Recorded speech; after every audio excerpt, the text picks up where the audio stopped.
Hello, I'm Samantha Bird. I'm a financial educator, and today we're going to talk about how to get a down payment for a house. Now, I'm giving you this advice as somebody who worked in the real estate industry for a number of years, so I want to give you the best advice possible. So, I want to help you on your journey to buying your home. Very first thing is to start with your end goal in mind. So, depending on the type of mortgage you get, you either need to have anywhere between 3% down to 20% down.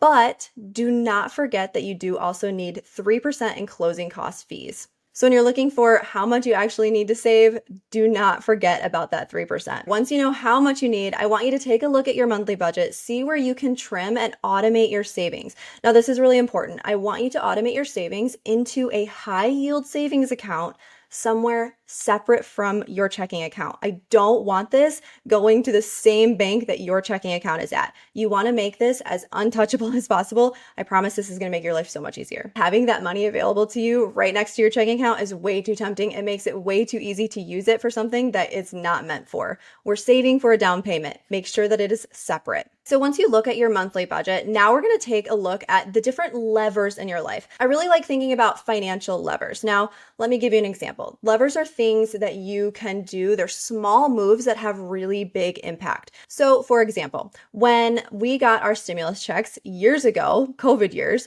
instead of applying that money directly to save for a down payment, I decided to go and get my real estate license instead. It allowed me to make some extra money on the side.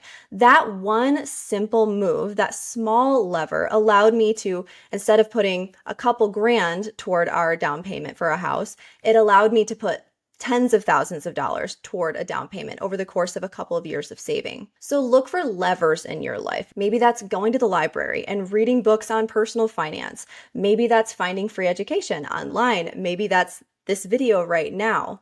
There are so many little moves in your life that can make a very big impact. So look for the levers. And then I want you to keep an open mind. If you're not sure what levers exist to you, just start asking yourself the question, what are some small moves that I can do in my life that can make a very big impact? When you ask yourself those questions, your brain automatically starts looking for opportunities everywhere. I promise saving for a down payment does not have to be hard. It does not have to be stressful. I want you to keep that end goal in mind. Owning a home is really incredible. And so make sure you keep that why in the front of your mind. When things get tough, remember why you are doing this. Whether it's to have a beautiful home for your family, whether it's to increase your rental portfolio, whether that is to have an asset for retirement, remember what's motivating you when things get tough.